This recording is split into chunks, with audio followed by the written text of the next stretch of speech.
Hello hello जी, राम राम जी। कैसे हो आप सब? आशा करते हैं आप सब भी अच्छे होंगे, स्वस्थ होंगे, मस्त होंगे। और स्वागत है आप सभी का एक बार फिर से एक और खूबसूरत सी सुबह के साथ नए व्लॉग में। तो जी अभी टाइम हो गया है, सुबह के 5:30 हो गए हैं और दिन है शनिवार का और तारीख है 28। तो यहाँ पर जैसे उठे हुए मुझे काफ़ी टाइम हो गया है, 4:30 के आसपास में हम उठ गए थे। और यहाँ पर मैं क्या करी हूँ, इतने नींबू का चलिए आपको बता देती हूँ। तो जैसे ना नींबू का रस निकाल के तो ये भी दवाई लेंगे इसमें। तो जैसे मैंने बताया कई बार कि इनके ऊपर पत्थरी है, तो पत्थरी की दवाई लेते हैं नींबू के रस में मिला के। तो दवाई तो उन्होंने बहुत ज़्यादा खा ली है। और जैसे अभी ना मैं अपने घर गई थी तो वहाँ से किसी ने दवाई दी थी। तो डॉक्टर है कोई, तो देसी दवाई है, तो देखते हैं निकल पाएगी या नहीं। तो 4-5 दिन हो गए हैं उनको इस तरीके से दवाई लेते हुए, सुबह शाम रोटी खाने से आधा घंटा 1 घंटा पहले लेते हैं। तो 3 नींबू मैंने कट कर लिए थे और उनको मैं छलनी में से निचोड़ रही हूँ। और फिर जैसे दवाई भी ना छलनी में से ही निचोड़ के ही लेनी है वो, पानी डाल के। तो यहाँ पर ना इस तरह से इसको मैंने निचोड़ लिया है और छान लिया है। तो अभी इनको दे के आ जाती हूँ। और पानी भी मैंने गर्म कर दिया है लोटिया में। वैसे एक बार हमने पानी सुबह के टाइम पी लिया था, अभी दूसरी बार का है। और फिर देखो आज ना टुंटी भी थोड़ी जल्दी आ गई है, 5:45 मैंने मोटर चला दी थी। देखो बिल्कुल ताज़ा पानी आया हुआ है। तो उनको अपना दे देते नींबू का रस निकाल के, अपना दवाई ले लेंगे और मैं यहाँ पर अपना काम करूँगी। तो बाल्टी मैंने भर ली है पानी की, बिल्कुल गर्म गर्म पानी आया हुआ है, चाहे नहा भी लो भाई सुबह सुबह। पर इसमें साबुन नहीं लगती है, फट जाती है। तो जैसे मैं झाड़ू तो मैंने लगा दी थी और अभी मेरा रह गया था धोने का काम। तो जैसे आपको पता ही है शुक्र वाले दिन भाई यहाँ पर बहुत तेज वाली बारिश हुई थी, सभी के यहाँ हुई है भाई, ये वाला तो झड़ ना सभी के यहाँ था। और पता ही है बारिश के मौसम में क्या हाल होता है भाई, किच किच मिट्टी मिट्टी हो जाती है। तो अभी जैसे ये सभी के उठने से पहले मैं ये धो देती हूँ तो सूख भी जाएगा। और जैसे पता ही है जो हमारी गली है सामने वाली, तो ये बिल्कुल ख़राब हो रखी है। इसकी जो ब्लॉक वगैरह है तो पाड़ रखे हैं। तो जैसे बाहर जाते हैं तो पैरों के साथ देखो मिट्टी लग के आती है, चप्पल जूतों के साथ। और मैंने बाथरूम के आगे बोरी भी बिछा रखी है कि जब भी बाहर से आए तो बोरी पे पैर जूते जो हैं पहुँच के ही आए। फिर भी देखो, फिर भी ना देखो मिट्टी किचकिची हो जाती है, चाहे कितनी भी सावधानी बरत ले। तो फिर मैं एक बार सुबह के टाइम धो देती हूँ। तो बस यहाँ पर सिर्फ धोने का ही काम करूँगी, जो बाकी है ना मेरा झाड़ू पोछे काम वो तो मैं बाद में ही करूँगी। बस यहाँ पर ये है कि बाहर काम मेरा निपट जाए, थोड़ी सी साफ़ सफाई सी रह जाए। और आज ना मौसम भी इतना ख़राब है ना कि धुंध सी पड़ी हुई है। और बारिश के बाद ना भाई ठंड इतनी बढ़ गई बहुत ज़्यादा वाली, तो कहीं कहीं तो ना ओले भी पड़े हैं। तो और देख सकते हैं यहाँ पर ना कितना अंधेरा है और धुंध भी पड़ी हुई है। और धुंध ना भी काफ़ी दिनों के बाद पड़ी है, बारिश के बाद, नहीं तो धूप निकलती थी। और धूप के बिना भी कुछ नहीं है भाई। तो कर भी कह सकते हैं बारिश के बाद काफ़ी ठंड बढ़ गई है और सभी के यहाँ भी ऐसा ही हाल मिलेगा, सबके यहाँ बारिश हुई है। तो बाहर का मेरा निपट गया था और गेट मैंने बंद कर दिया है। तो उसके बाद ना अभी जैसे ये जाएँ काम पे, तो उनके लिए मैं 2 रोटी सेक रही हूँ बाजरे की। तो फिर अपना काम पे निकल जाएंगे। और जिसको भी काम पर देखो जाना होता है उनके लिए तो भी फटाफट से नाश्ता ही तैयार करना होता है। तो कोई टाइम तो है नहीं भाई, ये तो है नहीं कि कोई नौकरी है कि टाइम पे जाना है 8-9 बजे भाई। जो दिहाड़ी मजदूरी वाले हैं उनका कोई टाइम नहीं होता, सुबह जल्दी ही निकलना पड़ता है। तो चाय मैंने अपने लिए बनाई है और इनके लिए भी, और 2 रोटी मैंने सेक दी बाजरे की। तो ये बाजरे की रोटी ही खाते हैं सुबह के टाइम पे। और फिर बनाऊंगी मैं बच्चों के लिए नाश्ता, वो भी कहते मम्मी हमें भी बाजरे की रोटी ही खानी है सुबह के टाइम पे। तो मुझे गेहूँ का भी आटा गूंदना पड़ेगा और बाजरे का भी। और जब से ना मौसम ख़राब हुआ ना, बारिश बुरिश आई है, तब से खाना यहीं पर बन रहा है रसोई में ही, तीनों टाइम। नहीं तो ना भाई चूल्हे पे तो 2 टाइम तो मैं बनाती हूँ, सुबह भी और शाम के टाइम भी। पर इतना मौसम ख़राब है ना, ठंड भी इतनी हो रखी है भाई, ऊपर जाने का बिल्कुल ही मन नहीं करता है। फिर मेरे कई चक्कर लग जाते हैं ऊपर नीचे के। फिर ये कि बस मैं फटाफट से यहीं पर बना लेती हूँ। और यहाँ पर इनको लगा के दे दी थी प्लेट, तो वो अपना खा लेंगी और फिर अपना वो निकल जाएंगे काम पर। और फिर मैं अपना करती हूँ काम। तो जो यहाँ पर सामान रखा हुआ है सिलाई पे, उसको रख देती हूँ मैं अंदर फ्रिज में। तो क्या होता ना, एक बिल्ली ना भाई हिली हुई है, अगर ना थोड़ी सी रसोई खुली मिल जाए ना, अगर मलाई बाहर रखी हो तो भाई वो खा जाती है। एक दिन मेरे साथ ऐसा हुआ था, एक दिन की मलाई थी और मैंने बाहर रख दी वो स्लेब पे, और रसोई खुली थी और मैं अंदर अपना काम कर रही थी। तो चुपके से आई और सारी मलाई भाई खा के चली गई, मतलब कटोरा सपाचट कर दिया मलाई का।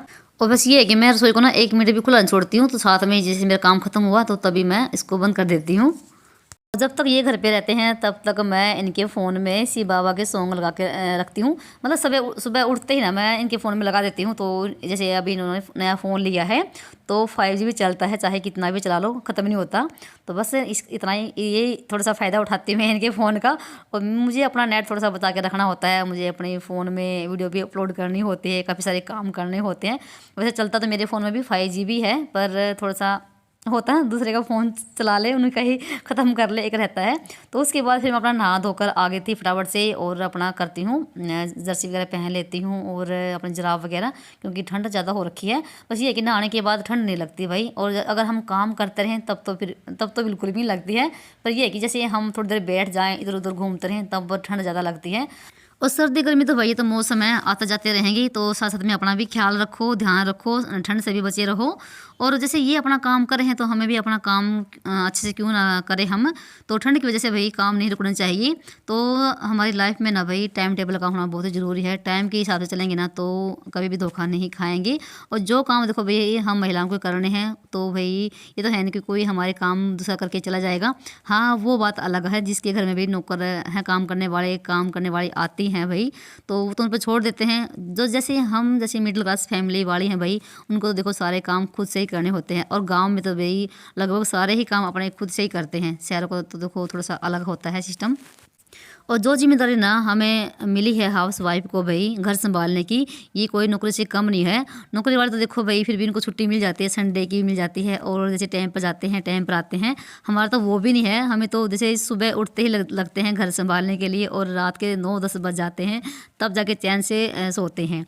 पूरा दिन घर संभालने में हमारा निकल जाता है। ये कहो कि हमारी आधी ज़िंदगी तो भाई घर संभालने में निकल जाती है। खुद का तो हम इतना ख्याल रखते भी नहीं है जितना कि हम अपने घर का रखते हैं और बच्चों का रखते हैं, है ना। तो थोड़े से बर्तन हो गए थे, वो भी मैंने हाथों हाथ साफ़ कर दिए हैं। जैसे चाय के थे बर्तन, और जैसे पानी वगैरह के हो जाते हैं गिलास वगैरह, वो थी, तो उनको साफ़ कर दिया है। और उसके बाद फिर मैंने केसव श्लोक को भी तैयार कर दिया है, तो वो अपना तैयार हो रहे हैं। तो श्लोक को तो मैं ही नवा के आई थी, और उससे पहले फिर केसव भी नहा लिया था। तो जैसे थोड़ा बहुत उनका रह जाता है अपना, वो तैयार हो जाएंगे। और यहाँ पर फिर मैं लगी थी रोटी बनाने के लिए बाजरे की। तो गेहूँ की भी बनेगी रोटी और बाजरे की भी, जैसे टिफिन में लेके जाएंगे गेहूँ की और खाने के लिए बाजरे की। तो यहाँ पर मैंने लगा दी है श्लोक के लिए, तो वो खाएगा भी मलाई के साथ, और फिर केसव खाएगा घी के साथ या सब्जी के साथ। सब्जी भी रखी हुई है रात की, वो सब्जी भी ले लेता है, घी तो बहुत ही कम खाता है। और श्लोक के लिए मंगवा रखा है एक कॉम्प्लान का डब्बा दूध में पीने का। पता नहीं क्यों श्लोक का ना कद नहीं बढ़ रहा है अभी, ऐसा लग रहा है कि उतना का उतना है, और 10-11 साल का हो गया है। और उन दोनों का नाश्ता पानी करवा के और उनके टिफिन बैग में डाल के तो फिर यहाँ पर लगे थे अपने काम पे। अभी उनके बस के आने में अभी टाइम बाकी है, 15-20 मिनट बाकी है। और फिर ना कैसे चला गया था दूध लेने के लिए, तो दूध लाने का भी काम उसी का होता है, दूध लस्सी तो वही लेकर आता है। नहीं तो फिर भाई दिन में फिर कौन लेकर आए, और फिर ये भी नहीं घर पे होते हैं। और फिर यहाँ पर ना मैंने हाथ थोड़े से बर्तन हो गए थे, वो भी साफ़ कर दिए हैं। बस बच्चों के थे प्लेट वगैरह, और मेरा नाश्ता अभी नहीं हुआ है, मैं थोड़ी देर के बाद ही करूँगी, सारा काम जब बन जाएगा। और मुझे सुबह के टाइम रोटी भी अच्छी लगती नहीं है, पता नहीं क्या है, ना ही मुझे भूख लगती है। 10-11 बजे के आसपास में मुझे भूख लगती है। तो यहाँ पर ना फिर मैंने गैस को भी साफ़ कर दिया है, और जो थे तवे चकले सारे मांज के इनको स्टैंड में लगा दिया है। बस ये कि फटाफट से जो भी काम में निपट जाए वही अच्छा है। और बच्चों के जाने से पहले मैं कभी कभार ना मेरा काम ना रसोई का निपट जाता है, और कभी कभार रह जाता है भाई, ऐसा कभी कभी होता है। तो यहाँ पर दूध तो लेकर आ गया है केसव, और फिर चला गया था लस्सी लेने के लिए। तो लस्सी भी वो लेकर आ जाता है, क्योंकि लस्सी उसी कोई पीनी होती ज़्यादा, तो वो लस्सी ज़्यादा पीता है केसव। तो यहाँ पर फिर मैंने फटाफट से स्लेब को भी साफ़ कर दिया है, और बर्तन मेरे साफ़ हो ही चुके हैं। और फिर ना उसके बाद ना बच्चों के जाने के बाद फिर मुझे रख के आना साग आरी में ऊपर। तो साग तो वैसे मैंने चीर रखा है, तो बथुआ रखा हुआ है, बथुआ चीरना है बस मुझे, और पोछा लगाना है। और कपड़े आज धोने हैं नहीं, क्योंकि कपड़े तो मेरे पहले के ही वो नहीं सूखे हैं, बस जराब वगैरह हो रखी हैं बच्चों की, वो ही धोनी है। इनके जाने के बाद करूँगी, अभी इनको पहले बिठा के आती हूँ। तो यहाँ पर ये लस्सी लेकर आ गए हैं, तो ये देखो ये हो गया भाई जुगाड़। तो गाँव में लस्सी मिल जाती है, और सर्दियों टाइम में तो वैसे भी लस्सी मिल जाती है सभी के यहाँ, बस ये कि गर्मियों में नहीं मिलती है। और उसके बाद आपसे मैं काफ़ी देर के बाद मिल रही हूँ, तो टाइम हो गया 10 बजे का। तो घर का सारा काम हो चुका था, साफ सफाई सारी हो चुकी थी मेरी। तो फिर ना उसके बाद ना 10 बजे के आसपास में मेरा छोटा भाई भी आ गया है। तो यहाँ पर फिर मैंने चाय रख दी है, और वो अचानक ही आया है, फ़ोन नहीं किया बिल्कुल भी। तो पहले तो बड़ी बहन के यहाँ गया, जो मेरी बड़ी बहन है कुलक्षेत्र, वहाँ गया। फिर कल छोटी बहन के यहाँ गया दिन में, और रात को ना जैसे मेरे ससुराल के पास में मेरे मामे गाँव भी है, 5 किलोमीटर दूरी पर ही है मेरे मामे। तो रात को वहाँ रुका, और अब यहाँ पर आया है मिलने के लिए, बिल्कुल भी फ़ोन नहीं किया है। और फिर उसके बाद फटाफट से मैंने चाय नाश्ता तैयार कर दिया है और मैंने भी चाय दोबारा से नहीं पी थी, सिर्फ ना 1 कप सुबह चाय पिया था। और फिर मैं अपने लिए एक रोटी और थोड़ी सब्जी रखी हुई थी वो लेकर आ गई हूँ। तो अजय आप सब भी भाई चाय नाश्ता कर लीजिए। और जैसे ना इसकी छुट्टी ख़त्म हो गई है तो 31 तारीख को ये जाएगा अपनी ड्यूटी पे, तो इसलिए सभी से ही मिलकर जाता है जब भी आता है तो। और जैसे केसव के पापा भी घर पे नहीं है तो वो भी दोपहर तक ही आएंगे। तो चलिए थोड़ी देर हम यहाँ पर बैठ के बातें शातें करेंगे और फिर अपने काम पे लगते हैं।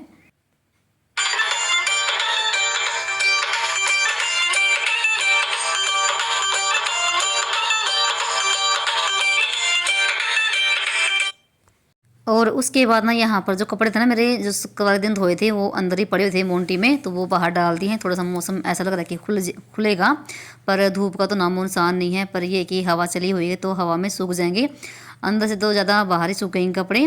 तो जो तौलिए वगैरह थे वो बाहर डाल दिए हैं। और ये जुराब ने मैंने हाथ से धोई हैं, क्योंकि जुराब ना भाई डेली कितने हो जाते हैं, वो दो दो तीन तीन जोड़ी सभी की, तो वो बस मैंने धो दी थी और सुखा दी हैं। और यहाँ पर ना देखो साग ना मेरा बन चुका है, तो मैंने साग ना 9 बजे के आसपास में रख दिया था और जैसे अभी 11 ही बजाने वाले हो गए हैं। और ना जितना साग ना बढ़िया भाई आरी में बनता है ना, उतना साग ना कुकर में नहीं बनेगा बिल्कुल भी। हाँ कुकर में बन तो जाएगा भाई, जो कलर ना आता ना आरी में चूल्हे पे वो कलर नहीं आएगा, क्योंकि जब तक साग में ना पक पक के पीला रंग ना हो जाए ना तब तक भाई साग में स्वादिष्टपन आता ही नहीं है, चाहे आप आजमा के देख लीजिए। और कभी भी गांव वाले ना कुकर में साग नहीं बनाएंगे भाई, हमेशा चूल्हे पर आरी में साग तो आरी पे बनेगा और वही बढ़िया लगता है, बहुत ही मज़ेदार। तो यहाँ पर देखो जो ना बारिश हुई थी शुक्रवार दिन, तो रात को भी पूरी बारिश हुई थी बहुत तेज़ वाली, तो यहाँ पर पानी अटका हुआ था। तो बस इस पानी को साफ़ कर देती हूँ ताकि छत सूख जाए। पर मौसम लग नहीं रहा है कि खुलेगा भाई, कभी कभी ऐसा मौसम, कभी कभी ऐसा हो रहा है कि जैसे बारिश आएगी। तो बस ये है कि इसको मैं पानी को सारे को सींच देती हूँ झाड़ू के साथ। और भाई भी ऊपर आया हुआ है, कह रहा है कि बहुत ज़्यादा पौधे लगा रखे हैं, बहुत ही अच्छी क्यारी बना रखी है। तो भाई देखो बिल्कुल ना जैसे जैसे सामने पेड़ हैं बिल्कुल शांत खड़े हैं, तो हवा का पत्ता भी नहीं हिल रहा है। पर ठंड इतनी बढ़ गई भाई बारिश के बाद, बस पूछो ही मत। वैसे ना बारिश से पहले ठंड नहीं थी भाई, तो बारिश होने के बाद ही ज़्यादा ठंड हुई है। हाथ पैर जैसे ना सुन हो जाता है ना, वैसा हाल हो रखा है सभी का भाई। और उसके बाद फिर मैं साग को उतार कर लेकर आ गई थी। और साग को मैं ना साग में लगाती हूँ आलन, क्या बोलते हैं इसको, बाजरे का आटे का। तो सर्दी में तो बाजरे का आटा का ही लगाते हैं, और जैसे वैसे बनाना होता है बिना मौसम तो मैं बेसन का लगाती हूँ। तो यहाँ पर मैंने आटा छान लिया था बाजरे का और इसमें डाल दिया है और गर्म पानी कर लिया था टोपिया में। तो उसके बाद फिर मैंने इसको ना घम लिया है कुदके के साथ, मेरे पास ना घमने का नहीं है। और इसकी मैंने शॉर्ट वीडियो डाल रखी है, तो जाके देख सकते हैं। और फिर यहाँ पर ना इसको अच्छे से घुमा के मतलब कि फेर के जो भी है साग, देखो बिल्कुल अच्छे से घुट गया है। और इसके बाद ना फिर मैं इसको ऊपर आरी में रख के आऊँगी। मैं दोबारा से आरी लगाकर आ गई थी, तो ये धीमी धीमी आंच पे पकता रहेगा। और गैस पे ना इसको जैसे रखती तो बहुत ज़्यादा छींटे लगते हैं जब ये उबलता है। तो फिर मैं आरी में रख के आ गई थी, तो वहाँ पर ये उबलता रहेगा आराम से। और उसके बाद फिर मैंने कुंडे में यहाँ पर ना 4-5 मिर्च, थोड़ा सा लहसुन और नमक डाल के इसको कूट लिया है। तो थोड़ी सी डालती हूँ मैं मिर्च हरी, क्योंकि बहुत ज़्यादा तीखी भी हैं। और सब्जी में जैसे मैं 3 ही मिर्च डालती हूँ, क्योंकि जो हरी हरी मिर्च होती है ना वो बहुत ज़्यादा तीखी होती हैं। और फिर तीखी सब्जी फिर बच्चे नहीं खाते हैं, वैसे ही नखरे करते हैं बच्चे तो बहुत ज़्यादा। तो फिर यहाँ पर ना जब तक मेरा मतलब साग भी मेरा पक चुका था, और 1 घंटे के बाद यहाँ पर मैं फिर साग को छौंक रही हूँ। तो प्याज मैंने इधर डाल दी भूनने के लिए, और 1 टमाटर रखा था वो 1 टमाटर डाल दूँगी। और भाई ने रोटी खाने से मना कर देगा, कह रहा कि मुझे भूख नहीं है, क्योंकि 10 बजे ही मैं खा के चला था मामा के घर से। तो यहाँ पर देखो साग मेरा बिल्कुल पक गया भाई। और इधर देखो छिंटे कितने जोर के लग रहे हैं ना, एक छिंटा तो मेरे हाथ पे भी लग गया। और फिर इसके बाद मैंने साग इसमें डाल दिया है। तो सर्दियों में भाई सबसे ज़्यादा तो घरों में साग ही बनता है, और साग भी लगता है बहुत ज़्यादा टेस्टी है। जितना ठंडा होता है ना साग उतना ही टेस्टी लगता है। तो फिर मैंने यहाँ पर सारे पतीले में से इसमें डाल दिया है। और ना फिर मैंने क्या किया, इस फ्राई पैन में साग नहीं आ रहा था, फिर मैंने टोपिए में ही डाल दिया है, टोपिए में पलट दिया मैंने। फिर ये देखो इसमें घूम रहा था अच्छे से। और साग ना भाई एकदम मस्त लगता है बाजरे की रोटी के साथ। पर रोटी बाजरे की नहीं बनेगी, अब गेहूं की रोटी बनेगी इस टाइम तो। और फिर मैंने इसको ना टोपे में पलट दिया, और थोड़ा सा डाल दिया है गरम मसाला, और हरा धनिया डाल दिया है। और हरा हरा धनिया मैंने ना धो धा के उसका पानी साफ़ करके तो मैंने फ्रिज में रख रखा है बिल्कुल, क्योंकि ना गिला धनिया ना भी अच्छे से चीरता नहीं बनता है। तो फिर मैंने क्या ऐसे ही इसको धो धा के फ्रिज में रख देती हूँ।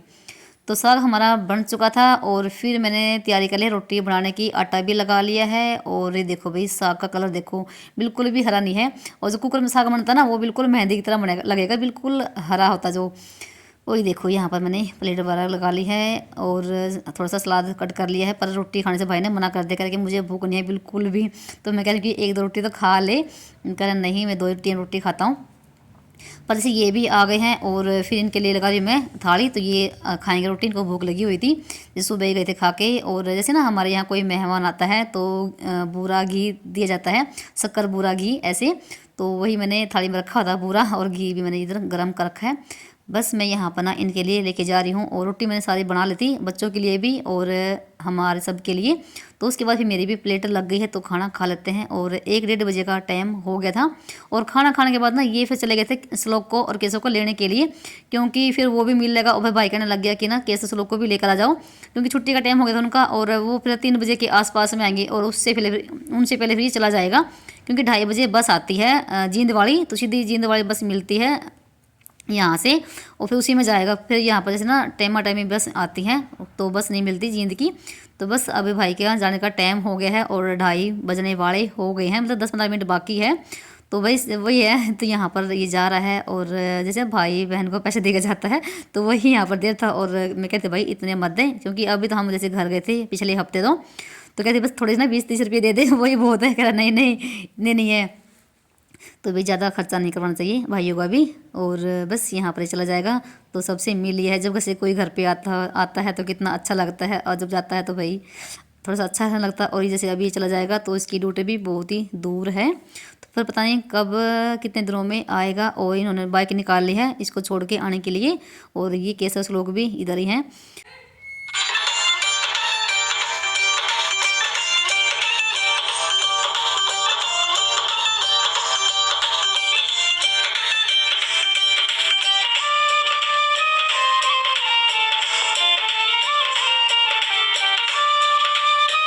और उनके जाने के बाद ना फिर मैंने चाय भी रख दी थी, क्योंकि अब ये भी जाएंगे काम पे फिर से। और चाय है मेरे लिए, केशव के लिए और इनके लिए।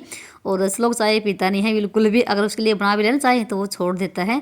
तो चाय बहुत ही कम पीता है। पर केशव ज़्यादा चाय पीने लग गया है आजकल, ठंड में तो और भी ज़्यादा। तो यहाँ पर हमारे आधे कप हैं और चलिए अभी चाय पियेंगे। सारा काम मेरा बन चुका था, रसोई का जो भी बर्तन भांडा था सारा मैंने मांज दिया है। और 3 बजने वाले हो गए थे। अभी थोड़ी देर ना बैठेंगे भाई कंबल में, क्योंकि इतनी ठंड बढ़ गई ना, बस बाहर निकलने का तो बिल्कुल ही मन नहीं करता है। और मैंने इन दोनों को अंदर ही बिठा दिया है। और ये था मेरा सुबह से लेके दोपहर तक का रूटीन। तो आप सभी को कैसा लगा बताना कमेंट करके। और मिलते हैं एक और नई वीडियो के साथ, तब तक के लिए बाय बाय, राम राम जी। अपना और अपनों का ख्याल रखना।